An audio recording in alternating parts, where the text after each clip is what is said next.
Welcome everybody to this panel. This panel is going to focus on entrepreneurship, and I'm big on entrepreneurship, especially within the Black and Brown community.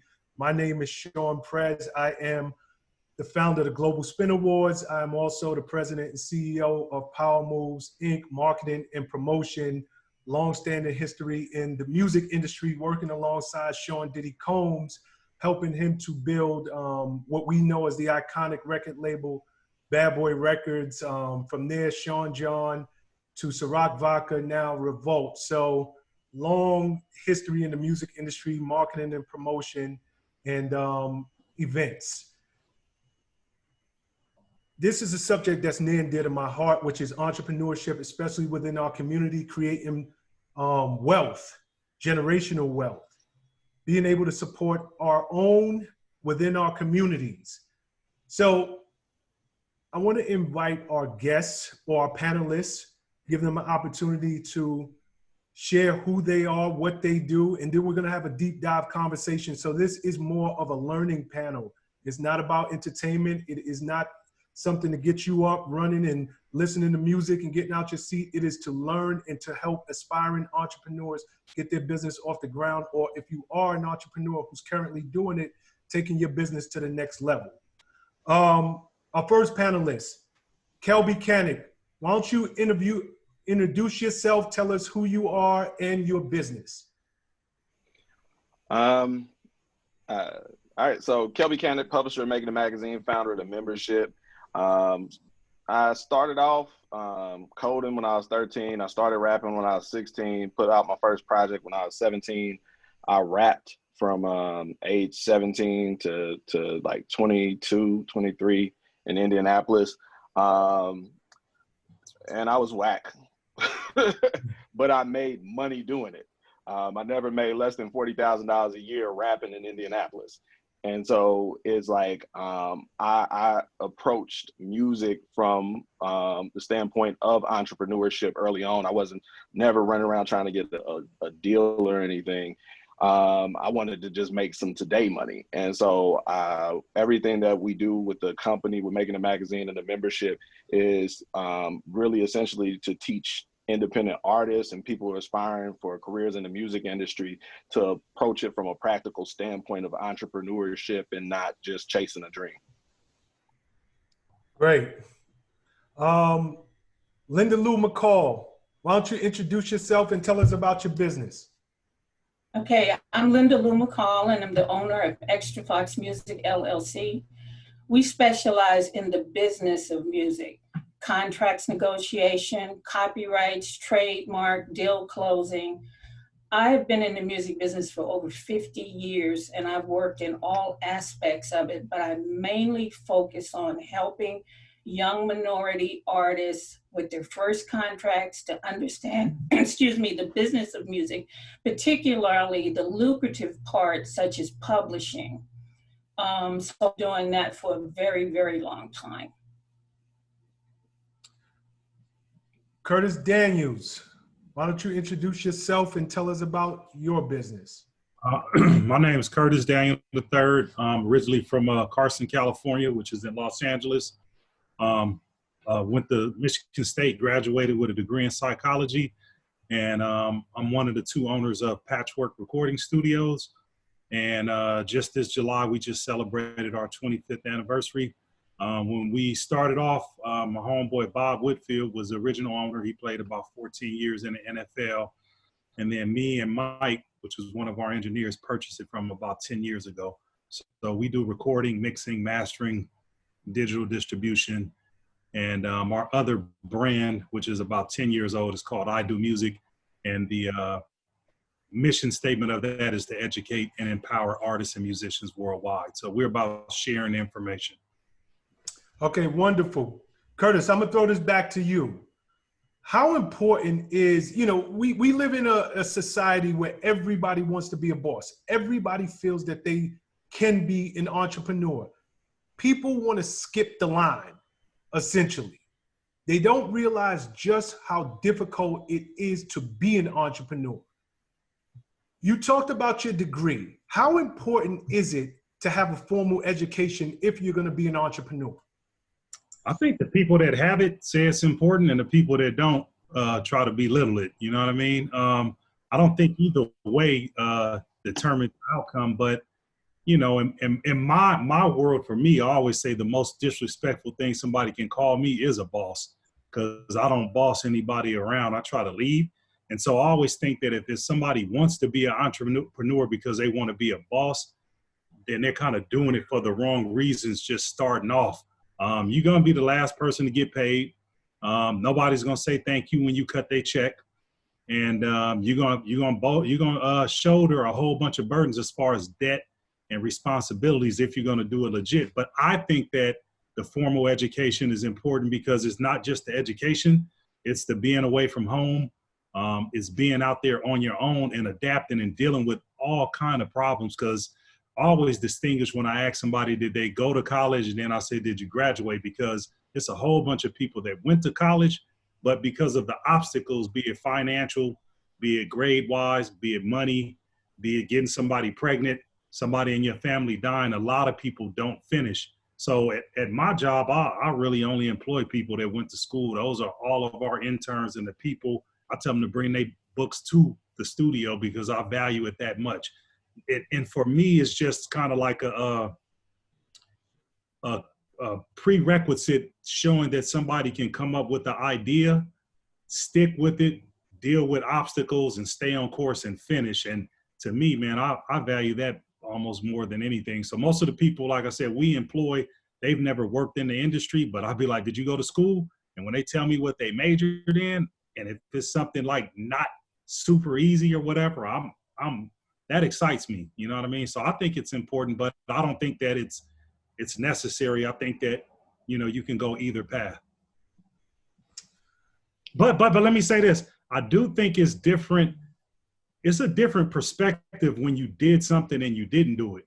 When you didn't do it, you really can't say what it's like if you didn't do it. You know what I mean? Because it's two things. Either you did or you didn't. The people that didn't, they don't have the experience of the other ones. The other people did both things. So it gives you a perspective. So I always hear people say you don't need to go to school, but it'd be people that didn't go to school.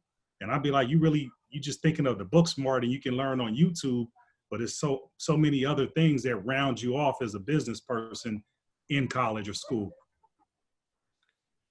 Great answer. Jason Wiley just joined the conference as a panelist. Jason, why don't you give us a little backstory on yourself, your business, and then I'm going to pose the same question to you that Curtis just answered. How important is it to be formally educated, meaning 4-year degree, if you want to become an entrepreneur? So hi, I apologize about that. 2020, we had a little camera issue. Definitely heard everybody's intro though. My name is Jason Wiley. I am a partner at This Is Dope, or TID agency. We are a marketing and PR firm based in New York, but we operate throughout the entire country. I started actually with Prez at Bad Boy Entertainment, where I left the company as head of marketing. But you asked that question, and as someone who went to a Ivy League school, University of Pennsylvania in Philadelphia, I learned a lot from Shawn Combs, who does not have a 4-year degree, right? And so I am an entrepreneur as someone who has a degree. He was an entrepreneur as someone who didn't have a degree. And if you ask anyone, do they know Jason Wiley? You know, you might get like one yes. You ask someone, do they know Shawn Combs? You're gonna get a million yeses, right? And so everyone's path is going to be different. Everyone's beginning and end is going to be different.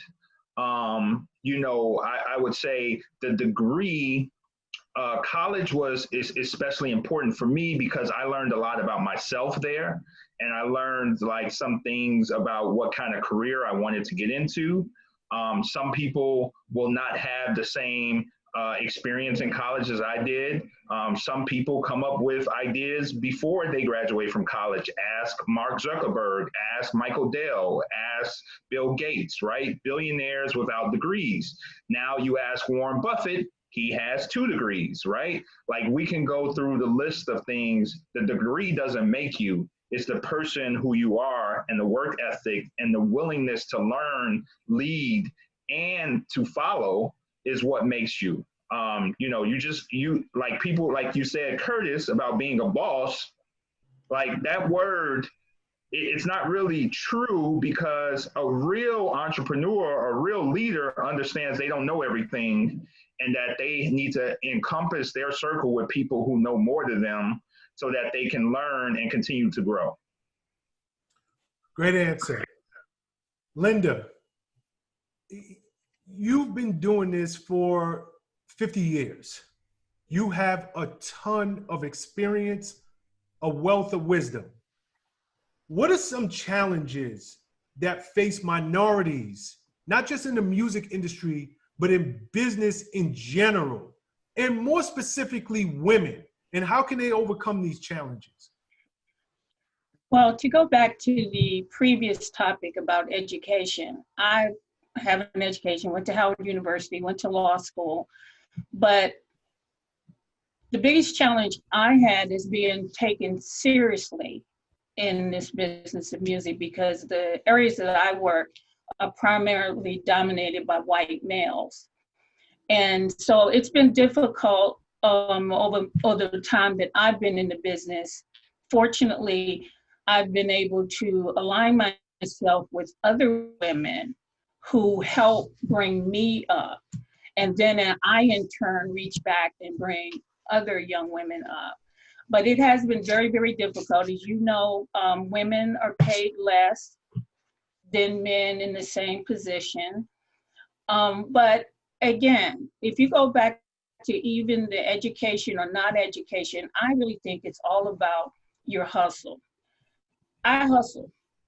Nothing stops me. I'm going to do what I'm going to do. I don't think that any of my accomplishments are down to my education or anything. I need to pay my bills, and I'm going to hustle to do that. And I think that's the biggest thing that an entrepreneur has to be able to not know where your next paycheck is coming from.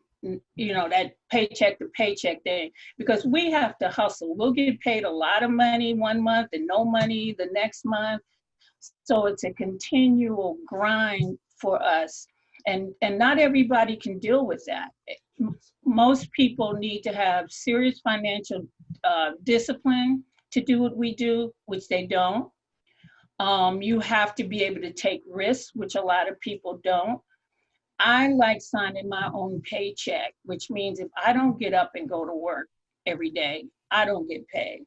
I've worked for people and I have grinded, and then the next thing I know, I'm laid off, not due to anything I've done. That's why for the last 30 years, I've signed my own paycheck. So I think it's a little bit of everything. I am very well educated.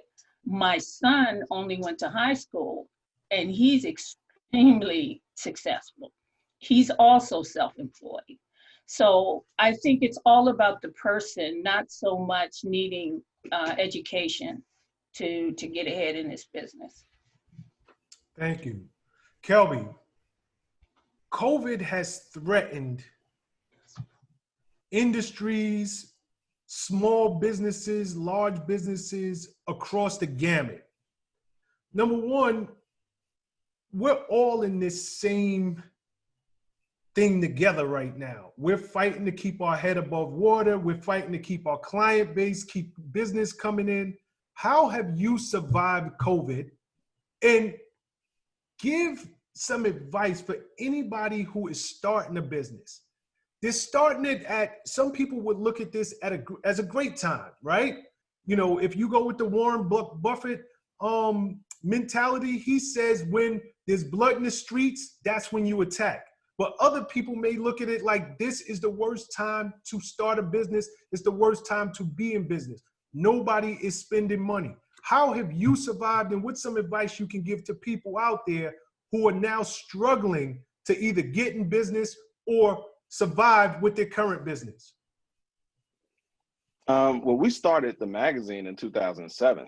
So that was the year before the greatest financial meltdown up until now. So when we started the magazine, like the housing market collapsed, real estate, and it just propagated throughout the entire economy. But what the reason why we survived is because I always stayed very practical minded and wasn't chasing like a dream. I was very concerned with whether whatever move I was making, was it going to equal red or black ink? Am I going to take a loss on this in the hopes that somehow this works out in the future in some kind of hazy, mysterious way? Or am I looking at it practically, like, does this add to the bottom line? And I think in this entrepreneurial space, especially in entertainment, I feel like a lot of individuals check their common sense at the door, because music is magical. Like, a track comes on and it makes you dance, it makes you feel an emotion, it transports you back through time to when you was in high school and prom and whatever. Music is magical, but the business isn't. And I think people cross-collateralize the magic of the music with the science of the business, and they check their common sense and they stop looking at things practically when it comes to the business side of things. And so the business models that a lot of people subscribe to is just put it out there and then it's going to work. They don't connect the dots. Okay, once it's put out there, how does it work? Where is the revenue going to come from? Who is the end customer? And so they don't approach it in a practical sense to actually make it profitable and make it successful. So for any independent artist, any entrepreneur, anyone starting a business, my thing is just really to look at everything very practically and not just subscribing to I feel like this is a great panel, because it's like this right now, this mythos online where everybody's like, yo, quit your job, drop out of college, you don't need anything. It's like, we can always point to the example that deviates from the rule, but the only reason we point to them is because they deviate from the rule. They're an outlier. And so chances are you're not an outlier for the majority of people. And so I'm on this panel, I'm the outlier. Like, I flunked out of my second semester in college as a freshman because I was running around rapping. But it was like, I was getting shows and getting paid. I was like, I was making more money than me being in school, and I enjoyed doing music.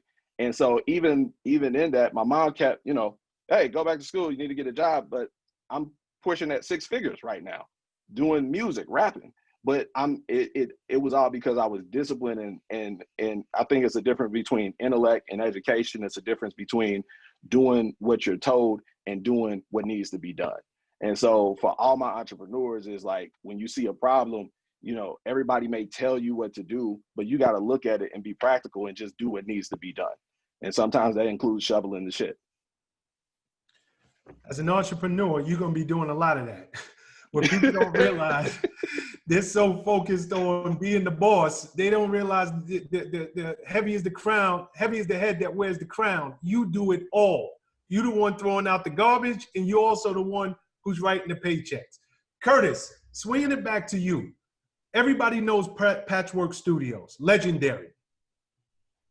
Talk to me about the entrepreneur's mindset. What is the mindset that it takes to be an entrepreneur? Because I interviewed Dame Dash recently, and he and I butted heads on this particular question. I don't believe everybody's cut out to be an entrepreneur.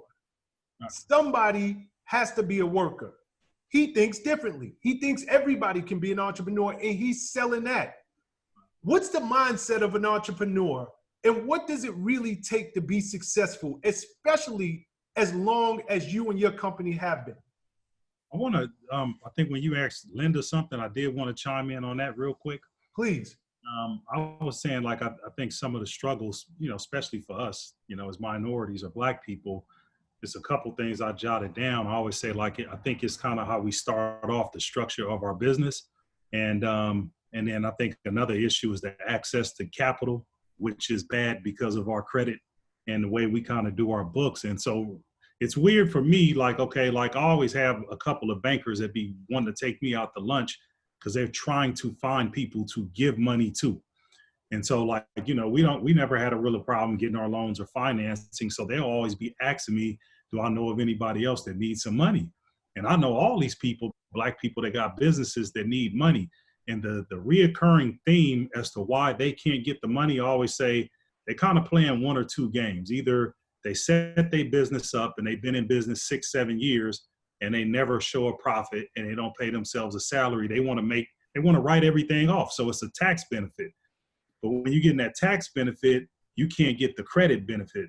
And the credit game is where it's at right now. So I think that our problem, like even with the PPP and all this stuff, is lack of access to financial capital. And that, like, again, that, like, if you set your business up and it's like a hustle and you don't keep your books and you're not legit and you're running your personal stuff, you can't be over here telling Uncle Sam you don't have any money. And then you can't be running to the bank trying to get money saying I can pay you back because I have all this money. And I think that that's one of the issues where we kind of lay down at. For us as a studio, I think it's hard to kind of, you know, to label any, that's why I kind of diverted on going to school or not. But the entrepreneur, I swear to God, I was picking up trash in the parking lot yesterday. And the mindset is, I think that I always tell people, you know, it's so tough that kind of like when somebody does me wrong, like if we had somebody that didn't pay us or did something wrong, I don't pray all the time, but I promise you this on my wife that passed. When I do pray and I don't really like somebody, I pray that one day that they'll have their own business. Because that's how, you know, that's how it's tough.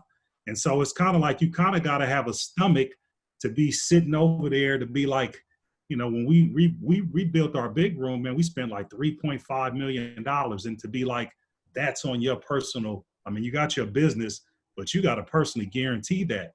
And so for me, I think I struggled the first couple of years because I was like, man, if this thing goes bad, they're going to want the condos, the house, the cars, and all this stuff. And so it took about us for the new building that we in about 3 years before the value of the real estate was worth more than what we owed. And it just made me relax because I'll be sitting there thinking like, you never know when this is going in because you've seen payphones disappear. You see clocks in the house disappear. You see calculators disappear. You see whole industries disappear. And so as an entrepreneur, you always trying to key in and look for that first early indicator. And so it's kind of like I always joke with people is like, you know, when I kind of show some of my friends some of the stuff that I'm dealing with, I just be like, man, you got to have a stomach for it. And then most of the stuff, you know, when you're dealing with it, you can't really have a conversation with your friends because it's almost like you start talking Spanish. And so, you know, one of the things I'll say this is like when we lost like Shakir and the Lighty guy, I don't know why, but I was like, I can understand that pressure of feeling like there's nobody for you to talk to and be vulnerable to because a lot of people don't understand the shit that you're dealing with. You know what I mean? So I think that you got to have a stomach for it and you got to be a dreamer because when it's looking bad, a lot of people that ain't dreamers and real entrepreneurs, they'll start looking for another job. The entrepreneurs just going to be like, we got to make this shit work. And you'll just narrow in and keep going with no safety net. And so, you know, I sit around and I sometimes I think about it and I'll be like, man, you know, we put a lot on the line for all these people. We did our 25th anniversary. We had like over 130 former employees do little videos. And I was like, man, we put this shit on the line for all these people. And after 25 years, honestly, we've never been late on anybody's check, but I probably remember 2 times that an employee thanked me for his paycheck. You know what I mean? And so it's kind of like a thankless thing. And you just got to be built for it. And I don't think it's for everyone. I think everyone probably could try, but you realize it's not for everybody because so many people keep failing and then they go on to the other route. Such great insight, I'll Curtis. piggyback on one thing I say is just, it's a semantic thing. And I actually did a whole article on this. It's the anybody versus everybody. Anybody can do this. We all bleed the same blood. We breathe the same air. Anybody can do it, but everybody can't. Anybody could become a millionaire, but everybody can't, because then $1 million ain't worth $1 million anymore. And so it's like the fact that we kind of use those interchangeably. And I think that's the thing with you and Dame. Like, I think he's saying more so anybody, but he's saying everybody, but he really means anybody. Like, you as an individual, no matter where you come from, you can do it, but everybody can't. I'd like to chime in on that. I believe that as far as everybody and anybody, I think that all of us have the capabilities of being entrepreneurs. Some people are naturally good hustlers, but other people can be taught to do it. And that's what I do with people that I know I can see something in them and they don't see it within themselves. I teach those people to be entrepreneurs. So I think that everybody can do it. I just think some of us are more prone to being successful, but that doesn't mean that everybody can't be successful with some help. And I think within our community, we are really not helping each other the way we should. And I think that's also starts, I think earlier you said something about generational wealth. I think that starts within the home. I'm a hustler because my daddy was a hustler. My children hustle. I taught my children not to have to rely on anybody to be able to take care of yourself. And I think we have to start everything within the home. If we want this to go on from all of us here, we have to pass it on to somebody else.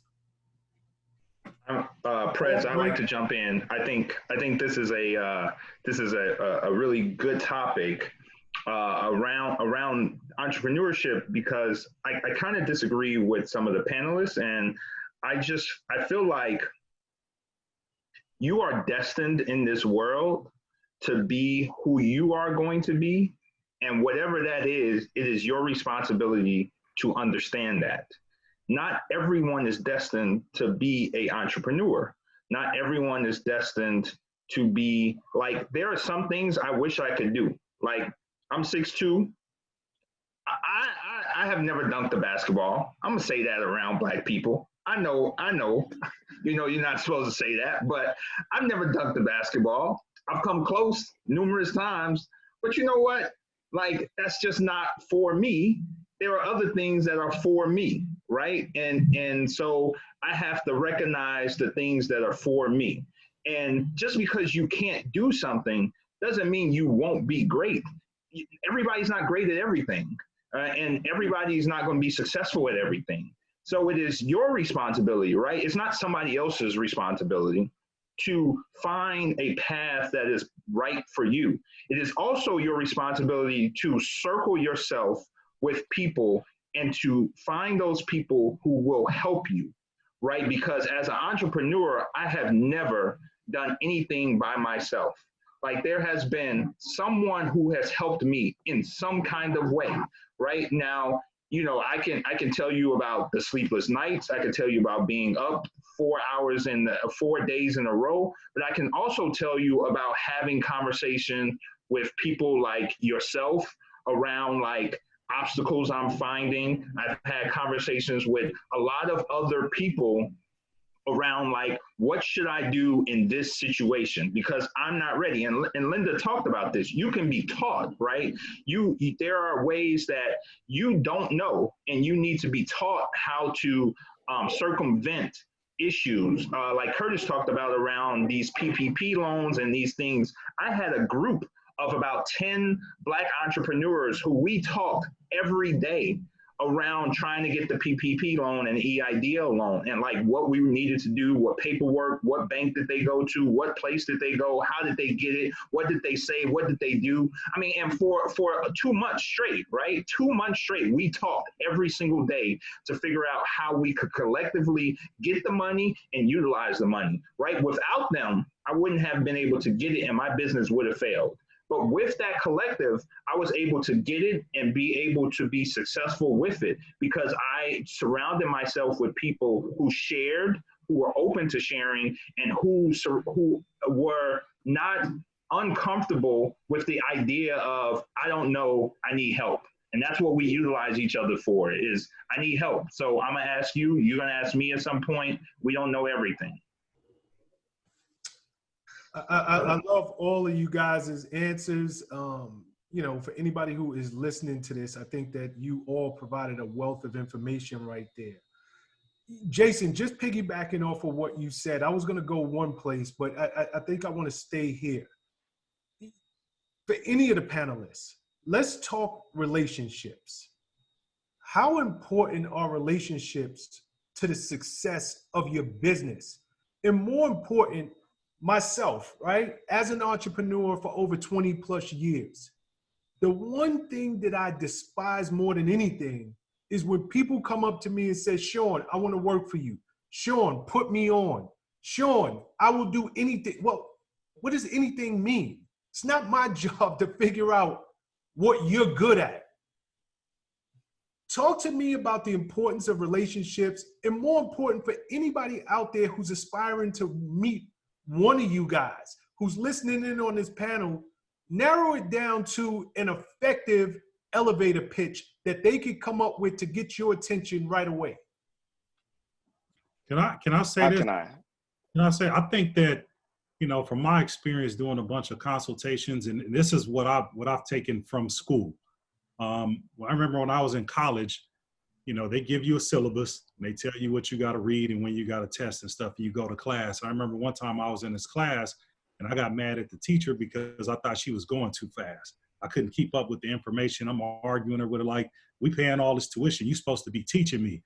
It wasn't until I went to her office hours that she explained to me that, hey, look here, man, you're supposed to read the information before you come to class. If you read it and you comprehend it, you don't need to come to class. If you read it and there's something that's not clear and you want to have a discussion, that's what you come to class for. So whenever I'm meeting with people, I feel like they should do their homework first. So when somebody comes in and say, where y'all from? And how'd y'all start Patchwork? And how long years you've been here? To me, it's the same thing that like you wasting time. Like and I tell them, if there's information that we spent money to put out on the internet and on our website and on our social media, you have to do your homework before you come. So like we're trying to network, but you're wasting 30 minutes asking me bullshit that's already available. So I think that there's networking and then there's effective networking. And so like I tell people, like if I'm pitching, if I'm presenting something for Atlantic Records or Warner, I'm gonna listen to their quarterly meetings that's available to all these public companies, right? And they're gonna tell people where they're making money, where they're spending money, and where they're having problems. And then if I have a meeting with them, I'm gonna tell them what their problem is and offer a solution, as opposed to coming to them saying, what can I do for you? And I think that's where we got it twisted. We come in, like you said, trying to make the person that you're meeting with think for you and figure out what can you come up with for me to do.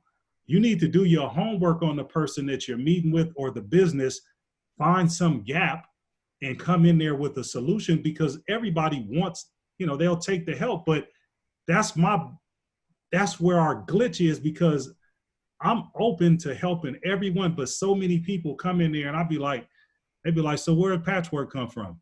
I'd be like, man, get out of here, man. Where you from? That story has been told. So like, even with this panel, like I was telling Orlando, I love the way you started it, because I was like, Orlando, put the information out of who the panelists are and what they do, so we don't spend 5-10 minutes with everybody doing the introduction. We just get down to what we're talking about. And so, you know, I think that that's one of the places where, like, if I'm a person and somebody is coming with the elevator pitch, man, don't come with the bullshit. Like, you know what I mean? That's public knowledge. Come in there and be done read the paragraphs in the books, and then let's have a discussion about it. I believe it. Jump in. The question to ask is, how can I help you? Like I think that's the question that leads to the best relationships. And you don't have to ask the person that. I tell people, ask yourself that. Before I go to anyone, I ask myself, because I know I'm coming to you because I need something from you or you're beneficial to me. But how can I help you? What is that exchange in value? And too often people come panhandling for value. I need a job, or I need this contact, or I need this. And that's all fine and good, but what are you offering up in exchange to show appreciation for that? And so if I know that, for instance, Jason, like I'm on your site and I see that y'all do experiential marketing and these different things. I'm like, hey, we just did some stuff with these QR codes and these NFC tags. And do you have anyone running this department? Let me shoot you over the link to these people. You might make use of this on this campaign that I see you working on that you just signed up with. Now it's like, you're going to respond to that DM versus, bruh, FWM, like, like just those generic comments and things that we do. And it's shown that you really, it's a very one-sided, we come at things very one-sided. What can I get, without acknowledging that the other person has dreams, bills, aspiration, hopes, things that they're worried about. Just like Curtis was saying, like, yo, I just pray that you become a business owner so that you understand what I'm going through when you did what you did. Okay. And I think this is great insight, guys. We were talking earlier about the entrepreneur's mindset. And one of the things that plagues so many entrepreneurs, and you guys can all attest to this, and I'll start with you, Linda, on this. You work because you want to get that clientele. You want that big client to come in. But sometimes you're not ready for that big client. You're not ready, but I've watched it and I've seen it with my own eyes time and again, where people bite off just a little more than they can chew. So my question to you, Linda, is how can people gauge the size of the contract or the size of the client they should be taking on? Because if you take on something that you are not prepared for, all you have in this industry is your reputation. And if you drop the ball, that could kill you for all future business. The way I find clients and whether or not I can handle the project, I check out the competition. Who is competing for this exact same dollar? And then I do my research on those companies and to see if I'm up to par with that particular company. Because like you say, all you have in your in this business is your reputation. I get all of my work by word of mouth. I never have advertised, never needed to. I have the reputation of you want something, especially chasing somebody's money. I'm real good at chasing money. And so, so that's how I get a lot of my work, but I don't bite off more than I can chew. But let me go back to something you were saying earlier about how to approach people. I got my first job in the record business because I read and y'all probably are too young to even remember Jet magazine. I read in Jet magazine that some woman had gotten a record label, her own record label. And I wrote her a letter out of the blue and told her, these are the things that I can do for you. I knew she was a businesswoman, but she probably needed somebody that could just answer the phones and type. I just wanted to get in the door. And I think we have to look for niches. Where can we fit? What can we do for you to make your business better? Not come to me asking me, like one of the guys said, how can I get a job with you? No, you tell me what I need and what you can do for me, because I can do everything. I can type, I can write contracts, I can write songs, I can do all of that. I really don't need anybody, I think, until you come to me and show me something different that you can show, that you can bring to the table. So that's what I think is, very important for young people to start doing. I think we live in a time of entitlement where young kids think they're entitled to things. We all worked hard to get where we are. This is not easy to do. All of us have decades behind us. And I think young people need to understand you have to put in your homework. You have to find out where you fit and what you can bring to the table.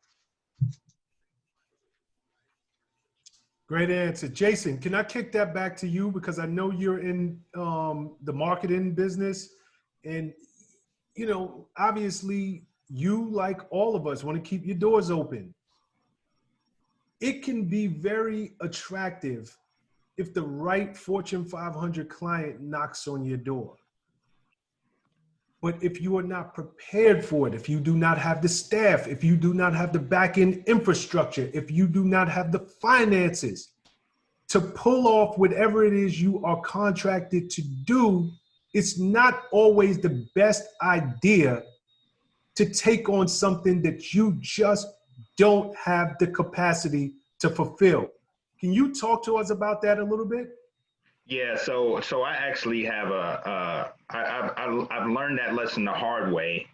So I founded a company in 2013, and we were in business for about a year and a half, and we got a chance for this large insurance company, I mean Fortune 10 company, to do a pitch for. They came to us, they needed something, and we put all our energy, eggs into that basket. We're talking about, you know, multi-million-dollar contract, multiple years.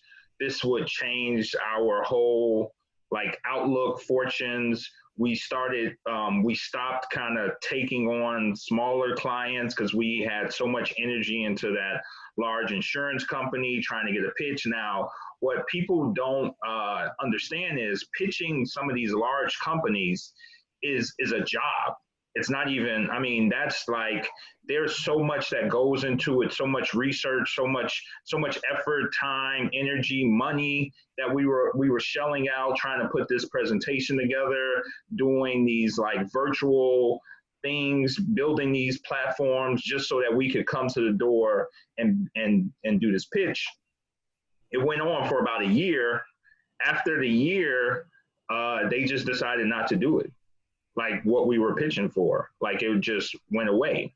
Now we, at that point, had spent, we spent almost $100,000 to try to get this deal, try to go through. We spent all this money, but we also lost clients because we wasn't putting in the energy into clients that we did have or potential clients that were coming to us. And that company folded.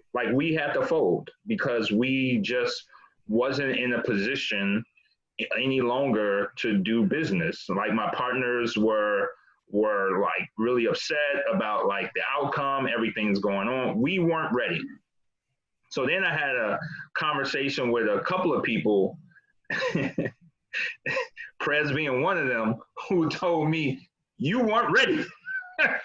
I'm like, thanks, Prez. I appreciate that lift for this moment in time in my life. I'm distraught about the situation, but the conversation went further, and it was just, you won. Even if you got it, you didn't have the staff to fulfill it. And for the entrepreneurs on here and for the people listening, finding people to work for you that are trustworthy and capable and able to do what you need them to do is extremely difficult. It is not easy to hire people. Whoever tells you you're going to find people to work for you easily is lying, because that is not true. It is not. And so you have to prepare yourself for every step that you take. And so you have to hire people to be ready for the next step. You have to, and that goes back to the capital that Curtis was talking about. There is planning, and there is a lot of work that goes into being ready. And you have to get the capital to hire people to be ready. You have to build things out for your company to be ready. Curtis talked about the $3 million he put into the studio for people to come to the studio. He didn't have a client sitting there waiting Curtis, build that $3 million studio and I'm gonna go right in. He had to prepare for that, for those clients who would come and spend that money to be in the studio of that space, right? But that's a lot of time and effort that you put into being prepared. And so we weren't prepared. we failed because we thought you can just jump in and you can be successful, and you can't. There's a lot of work and preparation that you need. And this goes back to the relationships too, that we talked about earlier. You need to have a group of people around you, mentors, mentees that you can talk to and kind of get that feedback of like where you are currently, like Linda talked about, understanding the competition at that time. If I'm competing against Ogilvy, who's in the room and they're pitching, maybe I'm not at the right place to be pitching this client, because I know Ogilvy has, it's $1 billion company. Like, they have resources that are way beyond, and maybe I'm just not prepared yet. You need to understand the landscape and really do your work and due diligence before you step into any room. Can I jump in at something that you said, Jason, about not being ready? I've been in that situation also, but I always take the meeting. I take the meeting anyway.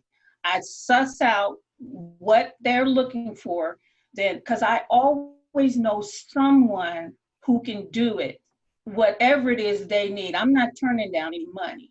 I'm going to find out who I know among my circle that can bring something to the table. And if I have to partner with that person, we're going to close this deal. I'm not letting any money get away.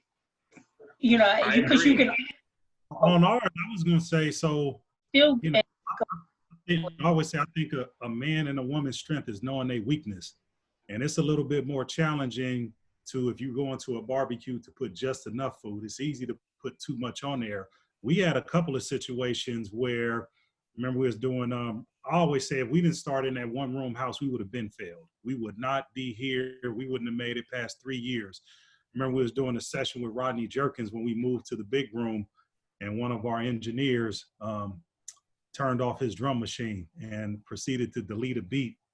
And Rodney went off, but his comment that one of my sayings, if you look on my signature, is that words are everlasting to the ears that they offend. And Rodney proceeded to tell me, y'all got a world-class facility, but y'all run it like a family business. Y'all never be successful. And he walked out.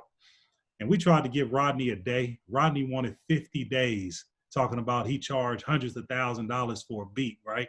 Now, the other realm of it is two more things. When we were doing, Jimmy Iovine flew here when Polo was hot, and they wanted to book out the studio for a whole year. And I told him no. And I was like, I didn't tell him why, but to myself, I was like, one client will wag that dog. He'll be able to boss us around and tell us all this stuff, and you're going to kill all of my clientele. And so Jim Z took that deal, and Polo went over to Stonehenge and put Jim basically out of business, man, because Interscope didn't pay on time and all this stuff. And the last situation where I agree with you guys on, a lot of my engineers, now they're in a situation where they can't pull nobody in to help them. So if they agree to do a live session and don't know how to mic drums, or if they agree to do a Gucci session and they're not really ready, their career is going to probably end that day. So we probably 6 of our best engineers, I literally had to make them do sessions because they were over ready, but they didn't want to, like I say, what do they say? Under promise and over deliver. And I think that's crucial for us. And I think that, like, when I always tell people, I always think that there's a place for every studio, a home studio, a small studio, a big studio. The only time you run into a problem is when you start overstating your capabilities.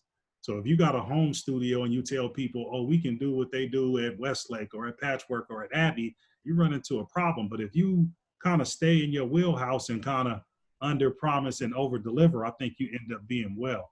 But in our world, it will mess you up that if you get in there as an engineer, because all them dudes talk, and then the next time they book, they're going to say, I don't want that engineer in the building when I'm in there because they erased my vocal or something like that. So on the creative side, it is crucial not to be running up telling Pearson, I know how to do this, I know how to do this. And then when you get in a room and you fall, it's super detrimental. Great advice. Great advice. And Prez, but that goes back to what Linda was saying. You got to partner with people to make sure that you can be successful. Like you got to make sure, you know, if there is an opportunity and you know you're not ready, you know you're not ready, but partner with somebody. Call somebody up who is ready and say, hey, I got this opportunity. Come in here with me and we can do this together, because that's how you're going to be successful. You know. I'm saying on the creative side. So like in my mind, I respect the person more that says, no, I'm not ready, as opposed to a person that says they can do it and can't do it. So I was saying like our engineers, if somebody, like if the client called me and say like, hey, I'm about to bring a live band in there, can you put this engineer? And I call one of my engineers and he know he ain't ready, he can't really bring anybody in. You know what I mean? Right. Creative side, you really gotta be ready. Like, cause that shit is real up in there, man. You know? People is just picky, man. You know what I mean? So guys, just in the interest of time, I know we're coming at the top of the hour. I do want to get at least a couple more questions in because I love this conversation and I truly believe in my heart that it is providing so many gems to somebody who is listening and ultimately wants to start a business. Kelby, I'm gonna go to you. You said you were a rapper. You transitioned, you got in the publishing side. And I'm gonna start with Kelby, but I wanna go kind of around the room because this is important, because we hear all the time, persistence overcomes resistance. You gotta keep going at it. You cannot give up, you know, can't stop, won't stop. But truth of the matter is, every idea is not a good idea. There are some businesses, I don't care how dope they might seem to you, they're just not great businesses. Kelby, when do you know it is time to walk away from a business? Now, you might have put your heart, your soul, your sweat equity into it, time, money, loans. But when do you know it just ain't here? It is no reflection on me. It is just time to pack it up and let me put my energy into something that is worthwhile. Oh man, that's a powerful question right there. Like for me, when it came to the music, me transitioning out of music, I was doing it like with other people, and I was never really a rapper. I rapped though, and I put out music, but I was always an entrepreneur. I started my first business when I was 8, buying stuff wholesale from SMC, doing my own little fundraiser stuff. And so it's like I've always that's my mutant ability, is to be able to figure out how to make money. And so when I started doing music, the people that I was doing music with, I was the de facto leader, and I organized it for people to make money. I remember when I quit doing music, it was one of my peoples from the radio station back home that hit me up and said, yo, Warner just called up here asking about you. But at that time, all of the people that I was doing music with, I was no longer dealing with them. And this isn't what I want to do. Like, and so that's when I quit doing music. And so one is when you're not passionate about it. Like when it doesn't inspire you, when it doesn't make you excited to wake up, like anything, like the thing that made me excited about waking up and when I was doing music was I love the marketing. I love the promotion. I love going out there, touching hands, coming up with ideas, figuring out a way to make this stuff be successful while other people were having an issue with it. When it came to the publishing, with starting the magazine, all of it's the same thing. But I've tried so many things, and so much of it didn't work. So many of the things that we did with the magazine, different campaigns, different initiatives, and they were great ideas and people love the ideas, but it sometimes you could do stuff ahead of its time. Like you could be too early to the market. Like this conference 15 years ago, digitally, wouldn't have had the same adoption rate. And it's like, that's why I said on the panel, or I believe it was earlier, with just how like COVID has opened up so many new opportunities because it's adjusted people's expectations and forced people out of their comfort zone to where now people are used to Zoom and the idea of a virtual conference and all of these things. So it's no different than music. I believe like your ideas as far as business, the same way I tell artists, put your music out, see what sticks. you know, look at the people, only the people can tell you whether it's a hit or not. The same thing with your business model, your ideas. You have to execute it. You have to put it out there, even on a smaller scale, and see if people are actually interested in spending money. Not interested in it, interested in spending money. Because you can put together a great business model that everyone applauds, loves, shows up for. But if they won't open their wallet for it, then how you gonna keep the lights on? Anybody else want to jump in on that? When do you know it's time to walk away? Let me say, I have, like I said, I've been in the business a very long time. And the way I've been able to stay relevant is I move with the times. I'm not wedded to any particular part of the music business. I love the music business, period. So I've done a little bit of everything. And what I do is scope out what people need before they even realize they need it. And then that becomes my business. And I have done, I'm telling you, simply everything from album cover design, songwriting. I've been a production assistant in studios. There's just not anything. Publicity, marketing. I had a street team for Interscope. When Interscope started their first street teams back in '98, I was Atlanta, had never done that before. Whatever I can find to do in this business of music, I will make it happen for me. Now, for the last few years, I have settled in on merely business because I found out that a lot of young artists start out, they can't get attorneys, they can't get anybody to recontract for them. And that first contract is key, very key. I was married to a member of a group called Confunction. And when they got their first contract, it was awful. Why? Because they didn't have the quality attorneys, the quality people that they needed. So that's what I focus on now, because that's what I feel there's a need for right now, especially among minority artists. So next year I might, if the Lord gives me another couple of years, I might be doing something else. Music, I've done it always in music. I just change up what I do in music. And you can tell when you're not making money on something. You just have to change up, move to another part of it. Guys, we have 5 minutes left on this. Jason, is it a hard stop at 4 p.m.? Yeah, it will be. We got a little extra time. We have a little extra. It's a Okay, Q&A. great. You will have a Q&A at 4 p.m. A Q&A at 4 p.m. Hey, Shawn, Curtis, I'd like to hear your thoughts. Let's try to keep it concise. I got one question before 4 p.m. okay, so on there, I would just say that I think that you kind of got to monetarily set some boundaries as well when you're going into the business. And so usually when I'm starting a new business, I never ever try to make money.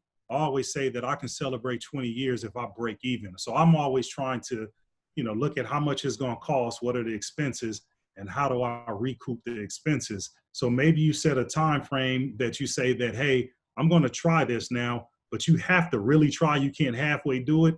And if you really put all your all into it for 3 or 4, whatever you predetermined, 3 to 4, 6 months, and you hadn't been able to recoup your money, then maybe it's time to kind of move on. Last question for the panel, and I want each of you to answer in your own way. I truly believe in each of you in some way, shape, or form in other questions have alluded to this. I truly believe failure is part of the process, just comes with the territory. Being an entrepreneur, being a business owner, whether it's in music or any other industry, it ain't easy. Starting with you, Curtis. Let's talk about the importance of failure and adapting to just fear overall, because I feel like fear is the one thing that keeps so many people from either starting or once they fail, getting back on the horse and trying it again. Yeah, some of the people struggle with ideas. When you're an entrepreneur, you be thinking like you got 2 million ideas. So if one don't work, it ain't that big of a deal. my philosophy with my staff is my default answer is, yeah, let's try it. My thing is, let's hurry up and fail.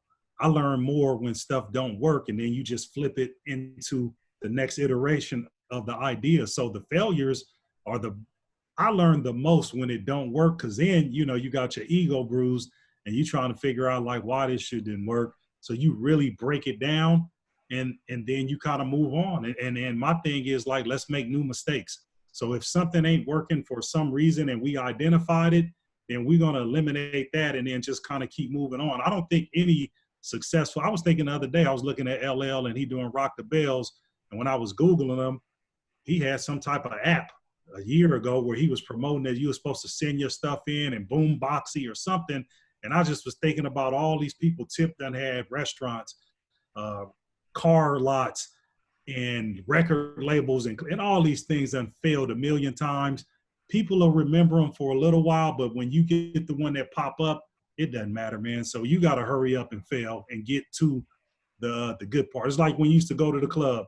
You might have to talk to 10 girls and get 10 no's before you get to take one home. So you might as well hurry up and holler at them as soon as you get in there. No, I totally agree with you. I don't think you can be good at business unless you fail. You have to take the mindset that every play is an attempted touchdown. So you have to just keep going down that field, dropping that ball until you make it into the end zone. You just have to keep moving, and you will learn from your mistakes, just like you'll learn from that last play you did wrong, and you'll take it on in. And I just think that's part of life. It's part of living. It's part of everything for people to be successful at anything. I think one thing I want to add to that, because I completely agree with what Linda and Curtis said, is you have to be quick to make a change when you do fail. And I mean, real life example, I remember we were doing something at homecoming for a client. It was not working at all. That client called and cursed us out, literally, like in the middle of homecoming.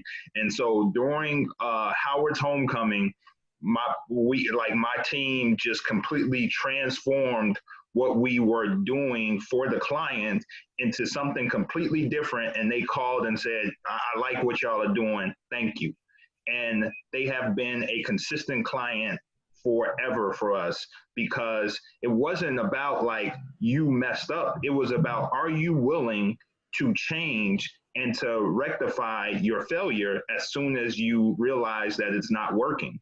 And sometimes people fail and they want to try it again, and they fail, they want to try it again, or they fail and they're not sure what to do. When you fail, you have to get up and change quickly. You have to adapt quickly, and then you're going to be successful. Kelby, we'll close with you. I say, and I speak to the young entrepreneurs out here. When you're young, you don't have a track record. You don't have successes. And I feel like it can kind of be hard to separate the idea from you, this thing. Like, I was never a rapper. I rapped. I'm never a computer programmer, but I code. And it's like when you identify yourself as the idea, if the idea fails and you're the idea, then you're the failure.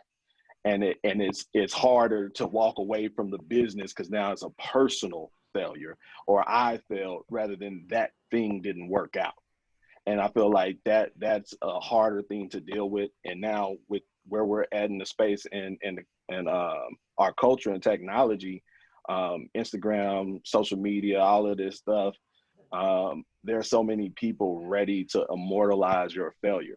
So many people ready to take a picture and jump on and comment and chime in.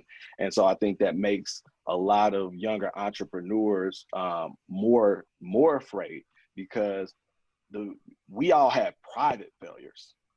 Everyone on here, everybody, like your people around you, people who were involved in the situation knew that you failed, but it wasn't posted and reshared for 100 million people. And I feel like that's kind of the thing right now with a lot of younger entrepreneurs, is this fear of failure, because the failure happens in a much more public way. when the business doesn't work out, when the Instagram account gets shut down, when all of these things that you were doing and how you bigged it up don't come to fruition. But I just say, like, if you can separate yourself from the idea, like, I'm not making a magazine. Like, if making a magazine doesn't exist, I'm doing something next month. And, you know, that is what it is. Panelists, I want to thank you all so much for sharing, for being so willing to be open and just provide so many gems with so many years of experience that you all have. Again, my name is Shawn Prez. Please, for anybody watching, if you enjoy these types of conversations, if you want to learn from some of the most high executives and successful entrepreneurs in the game, go to my YouTube channel. You can find it at Power Move Makers. Power Move Makers on YouTube. I'd love to have you drop in and subscribe. We're now going to open the floor up to anybody who has a question.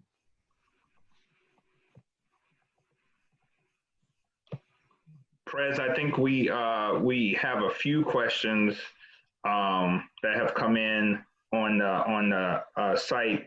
One is, how do you treat obstacles that attack you through the entertainment industry? It seems the more you focus you get, the more lonely it gets on your journey. This is from Nala. I think Kobe hit it where you kind of gotta know who you are, and you know, like he was saying, separate the business from the personal, but you got to learn how to associate business associates from your friends. And so you kind of got to come in knowing who you are, and them people in the music industry talking about you or saying negative things. If I would be like, if they don't know my parents or know my nickname or know where I grew up, it really doesn't matter. Their opinion of me doesn't change who I am or whatever. So, you know, I think you got to come in with a solid foundation of who you are, what your values are. And as long as you live in the truth, I mean, all that stuff is it probably ain't real. I think I 100% agree with that, with what Curtis is saying, is like being able to separate who really, like, especially a lot of people think that just because you spend time with someone that makes them your friend. And it's just not the case. You have your core people that you surround yourself with, but I feel like if we do business, there's a chance for a personal relationship to develop. But too often people build personal relationships in order to do business, where that personal relationship was built on a false pretense. Like, so I definitely agree with that. Linda? I just want to, one way to get best through this is to really focus, and also to the people that you surround yourself with. One of my best hires in my career was Arlinda Garrett. When I was working, I was a VP for Busted Records for MC Hammer. She not only came in as one of the best employees I've ever had, she took what she was doing in radio, and as you can see where she is today, she ran with it. So it's all about who you work with, who you trust. I try to surround myself with good people, good mentors, good mentorees. And I think when you fall down, you just have to get up and keep going. And thank you, Arlinda, wherever you are. I think we got 4 minutes. We almost got 5 minutes left. The last question we'll take is, and I think this is important for us all, is how do I grow the audience through these times and grab more attention from potential super fans? This is from a rapper, but I think this is important for business, everyone during COVID. How do you get people to pay attention to you? Hey, can I say this first? I think Linda said something that was like out of this world. And I tell people, I separate it from music or any business. And I tell one of my homeboys, you keep coming up with ideas for broke people. Linda said that she looks around to kind of see what people need, what people have a budget for, what they spend their money on, and then they create something. So, you know, my thing is, a song is just a product, you know, and it's kind of like, I think people fall into the category of coming up with the product and doing a cost plus analysis.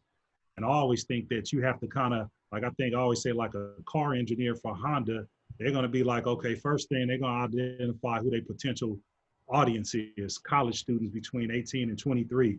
Then they're going to kind of do research and figure out how much are they willing to spend on the car.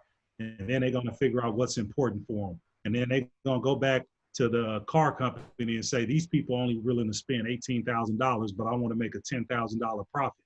And they start taking the things off that they don't care about. The biggest thing is like kind of identifying who your audience is, figuring out where they are, and then getting the product in front of them. But in my mind, like I keep saying, if you're making music for people that don't spend money on music, it's going to be kind of challenging to make it. So create something that people are looking for. They're trying to spend money on it. I definitely agree with that. I say just being customer focused. Like you have people who, one of the issues I have with independent artists and talent is they don't want to ask for money. Like they're averse to asking for money. And it's like, you can't be in business without having a point of sale. Like whether you figure out, okay, we're going to do merch, we're going to keep our own list and do partnerships with Brandon, or we're going to do our own shows. And like, whatever it is that thing of value that you're doing, over deliver in the quality. Our whole business model, well, not our whole business model, but the big thing with the membership is we take care of our members. Like we get opportunities and we make sure, like, we spend 6 figures every year investing into independent artists and entrepreneurs and producers to make sure that they have access and to give them as much as we possibly can. And when you're genuine about that, you're caring about your consumer, then they will be your strongest advocates. Whether it's a fan, whether it's when someone comes into Patchwork and, yo, where the cookies at? Like, it's just like them little extra things that go on that a person remembers. And it's like the way that the staff treats you, all of the subtle things. And so when you really there to serve, that's going to dramatically increase your bottom line.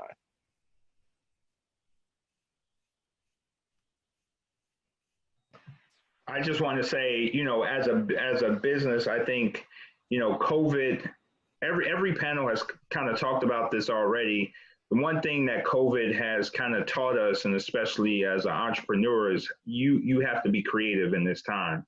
And so as an artist, you also have to be creative in how you're connecting with audiences, how you're connecting with people, how you're branding yourself, right? Things that used to work aren't going to work anymore.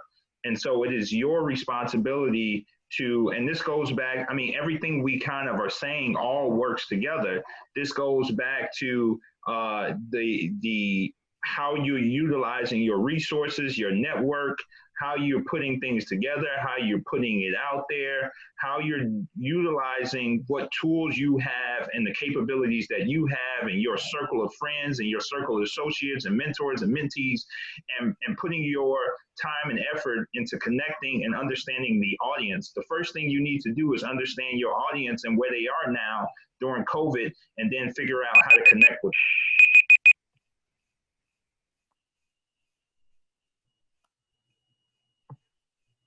That was right at the mark.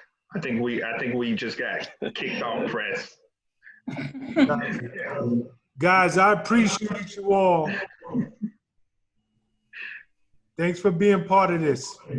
Yeah, I don't know if it's ready to get everybody's contact, but I mean, I love being in a room with people smarter than me, and you guys were all very impressive. So I'd love to connect offline. So I don't know. I guess we can get the information from Arlinda, or I think if we already have it, if y'all don't mind, I'm gonna reach out to you guys, man, if you don't mind. I think it's in the group email, God. I think we got everybody's email addresses. Does yeah, anybody, for all those? are you in Atlanta, Linda, or? I left Atlanta about 10 years ago. I live in Phoenix now. Okay. And for all of you on here on this platform, utilize our LinkedIns, our YouTubes, our Instagrams, our our Facebooks to reach out to our businesses and our company and us. That's your first test. I'm seeing a lot of notes in here of, oh, I want the contacts of everybody on here. You have it. Let's see if you're gonna actually use it, and if you're gonna really reach out and take that first step to be in touch with us. That's up to you. We're all on every social platform and we all check them. So if you're really serious and interested, it's up to you.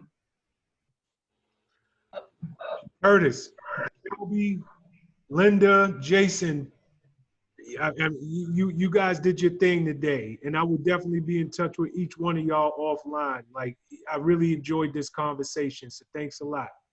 Okay, thank you.